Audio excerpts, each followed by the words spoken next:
안녕하세요. 신규 청약 정보를 쉽게 다양하게 깊이 있게 분석하는 부동산의 비밀입니다. 2022년 공공분양 사전청약의 최대어가 나왔습니다. 아무래도 공공분양 사전청약의 인기는 앞으로 더 높아질 것으로 예상이 되고, 그 중에 가장 인기가 많은 5대장 중에 하나인 고양창릉과 왕숙1, 왕숙2가 이번에 나왔습니다.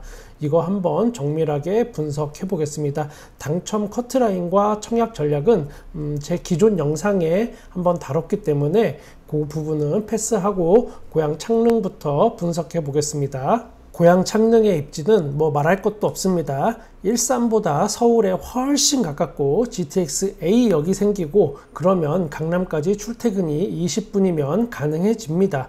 고양창릉 신도시 발표할 때 일산 주민들의 반발이 심했다는 그것 하나만으로 고양창릉의 가치는 다 설명된 것 같습니다. 고양창릉의 계획도인데, 이곳이 GTX-A의 정차역이 생기는 위치입니다. 아무래도 GTX와 가까울수록 그 가치가 높을 수밖에 없겠습니다. 이번에 사전 청약하는 S1과 S4 블럭입니다. 기존에 4차 사전 청약을 했던 곳이 S5, S6 블럭인데, 여기가 GTX 역과는 사실 더 가깝기 때문에 상당히 인기가 높았습니다. 이번에 S4는 그나마 GTX 역하고 도보권이다 라고 말을 할 수는 있겠습니다. 그래도 4차 사전청약에 있었던 S5, S6 블럭보다는 위치가 나쁘다고 보여집니다. S1 블럭은 창릉지구의 저기 거의 끝입니다. 당연히 GTX와는 도보권이 안 될 걸로 보입니다.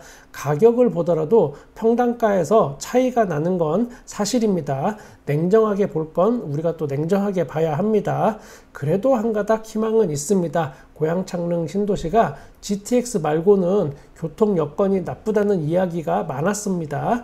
그런데 고양 은평선이 추진 중입니다. 고양시와 서울의 은평구를 잇는 철도망인데, 창릉 신도시에는 2개에서 3개 정도 정차역이 생길 것으로 예상이 됩니다. 아직 정확한 건 아니지만 대략 이쯤이 아닐까 합니다. 그렇다면 이 고양 은평선을 타고 GTX로 환승을 할 수도 있어서 한번 희망을 걸어볼 만 합니다. 시간이 지날수록 윤곽이 뚜렷해지겠지만 아직까지는 확정된 정보는 없어 보입니다. S4와 S1 블럭 모두 바로 옆에 초등학교와 유치원이 개발 예정 중입니다. 그렇다면 초품화로서 인정받고 선호도가 높아질 것으로 예상이 됩니다. 그럼 S1 블럭부터 분석해 보겠습니다. S1 블럭은 총 494세대의 미들급입니다. 남향과 남동향, 남서향으로 구성이 되어 있습니다. 59AB 타입, 그리고 74A 타입, 84A 타입, 이렇게 4가지 타입이 구성이 되어 있습니다. 59 타입이 대부분을 차지하고 중대형 평형은 좀 적습니다. 조망권이 그나마 확보된 곳은 103동, 104동, 105동, 106동 이쪽입니다. 동간거리는 잘 나오는 편이라서 나머지 동들도 그렇게 답답하진 않을 것 같습니다. 59A 타입 4베이 판상형입니다. 방 3개, 욕실 2개, 드레스룸과 파우더룸이 있고, 드레스룸에 창문이 있습니다. 현관 옆에 여기 작은 팬트리가 있는데 무리하게 크게 확장을 안 해서 오히려 주방의 식탁 자리가 넓습니다. 이러면 거실이 커 보이고 집이 전체적으로 밝게 보입니다. 아마 일반적인 59 타입보다는 시원한 개방감이 좋을 것으로 예상이 됩니다. 전형적인 판상형 구조로 무난하게 잘 빠졌습니다. 103동이 정남향이고 그나마 앞동을 바라보지 않는 구조라서 가장 좋아 보입니다. 59B 타입 타워형 구조입니다. 거실과 침실이 대부분 남동향이고 작은 방 2개는 남서향이 됩니다. 이럴 경우 해가 하루 종일 집을 잘 비추게 되는 겁니다. 드레스룸과 파우더룸이 있지만 드레스룸에 창문이 없습니다. 드레스룸에 창문이 없으면 아무래도 환기에 문제가 있어서 선호도가 떨어지는 편입니다. 아무래도 판상형보다는 선호도가 떨어지지만 모든 방들이 다 일조권이 좋게 구성이 됐습니다. 74A 타입 4베이 판상형 구조로 마통풍이 가능합니다. 드레스룸과 파우더룸이 있고 드레스룸에 창문이 있습니다. 전체적으로 59A 타입의 확장판이라고 할 수 있지만 여기에 알파룸이 추가가 됐습니다. 라이프 스타일이 점점 알파룸이 필요한 방식으로 다 바뀌고 있어서 알파룸의 선호도가 점점 높아지는 추세입니다. 아이들 공부방, 또 어른들의 취미방, 서재, 그리고 주방 옆에 있어서 살림에 필요한 가전들을 이곳에 몰아서 관리할 수도 있습니다. 현관 옆에 대형 팬트리도 있습니다. 주방은 일자 구조인데 아일랜드 식탁을 잘 활용하면 좁지 않은 동선이 가능할 듯 합니다. 74A 타입은 모두 남서향으로만 구성이 됐습니다. 104동이 좀 더 선호도가 높아 보입니다. 84A 타입도 4베이 판상형으로 주방과 거실의 마통풍이 가능합니다. 74 타입과 다른 점은 주방이 디귿자 구조로 주부들이 가장 선호하는 타입입니다. 디귿자 주방. 드레스룸도 시스템 옷장이 디귿자로 들어가서 74 타입보다는 훨씬 더 커졌습니다.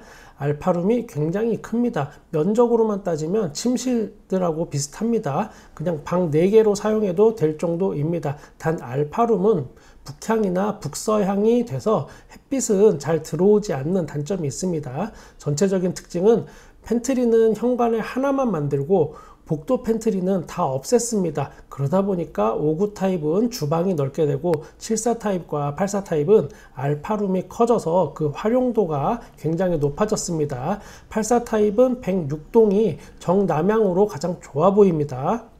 이번엔 S4블록입니다. 총 1024세대로 헤비급 단지입니다. 공공분양에서 1000세대가 넘는 건 흔하지 않은데 역시나 좋아 보입니다. 사람들은 숫자에 민감해서 이 1000이라는 숫자를 기준으로 해서 대단지냐 아니냐를 구분 짓기도 합니다. 이것은 나중에 부동산 가격에도 영향을 미칩니다. 이런 면에서는 일단 합격입니다. 세대 구성은 59 타입이 ABC 3개, 74 타입이 AP 2개, 84 타입이 AP 2개 이렇게 구성이 됐습니다. 단지가 전체적으로 남서향 배치가 좀 많습니다. 남서향, 남동향은 상대적으로 많진 않습니다.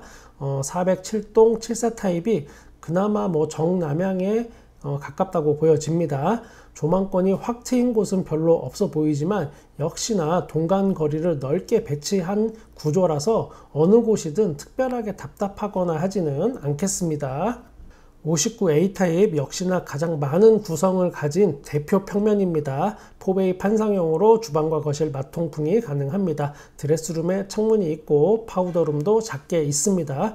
전체적으로 S1블럭의 59A 타입과 비슷합니다. 무난한 판상형 구조가 많다면 이런 거는 청약대에 가장 좋은 구조에 당첨될 확률이 높다는 거니까 장점이 되겠습니다. 대부분 이 평형대에 이 구조에 당첨이 될 확률이 높습니다. 408동과 409동이 남서향이지만 비교적 남향에 가깝고 앞도 막힘이 적어서 저는 가장 좋아 보입니다.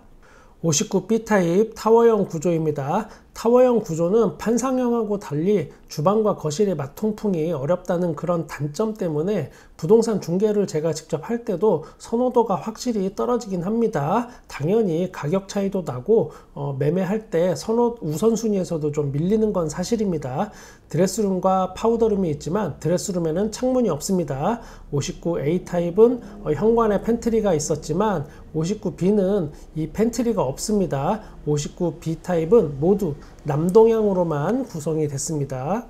59C 타입은 4베이이지만 거실과 주방이 이렇게 한쪽 끝에 몰아서 배치가 됐습니다. 주방과 거실의 마통풍은 또 가능합니다. 현관 옆에 팬트리가 있습니다. 드레스룸에 창문이 없고 파우더룸도 없습니다.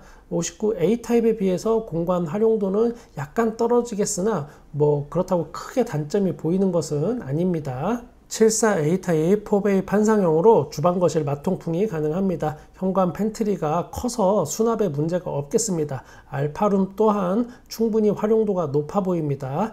다이닝룸으로 쓸 공간과 거실을 잘 활용을 하면 집이 좀 더 커질 수 있겠습니다. 인테리어에 신경을 쓰시면 가능합니다. 역시나 408동이 가장 좋아 보입니다.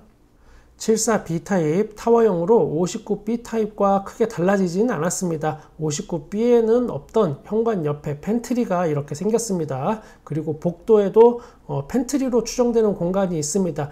알파룸으로 빼기에는 살짝 애매하기 때문에 애매모호하게 팬트리로 사용 가능할 것 같습니다. 전체적으로 수납에 신경을 쓴 평면도입니다. 413동 한 동에만 있습니다. 84A 타입 역시 평면도부터가 눈이 시원합니다. 이래서 다들 큰 평수로 몰리나 싶습니다. 포베이 판상형으로 주방 거실 마통풍 가능하고 드레스룸 넓게 빠졌습니다. 팬트리는 현관 옆에 위치해 있고 역시나 알파룸이 크게 나왔습니다. 거주 인원이 많은 가족이나 별도의 공부방 또는 별도의 작업실, 재택 근무할 공간이 필요한 집에는 딱 맞는 구조입니다. 그런데 알파룸을 크게 뽑다 보니까 주방의 폭이 좀 좁습니다. 거실 폭과 주방의 폭이 같으면 집이 훨씬 넓어 보이는 장점이 있는데 여기는 그 부분은 살짝 아쉽습니다. 84B 타입 타워형으로 74B 타입의 확장판 정도로 보시면 되겠습니다. 지난 4차 사전청약의 고양 창릉 커트라인 이거 다시 한번 살펴보시고 여러분 청약 전략을 세우시길 바라겠습니다. 왕숙 1, 왕숙 2도 굉장히 좋고 여기에 대한 분석도 이어나갈 겁니다. 이번 청약의 당첨자는 바로 당신입니다. 구독과 좋아요 감사합니다. 부동산의 비밀이었습니다.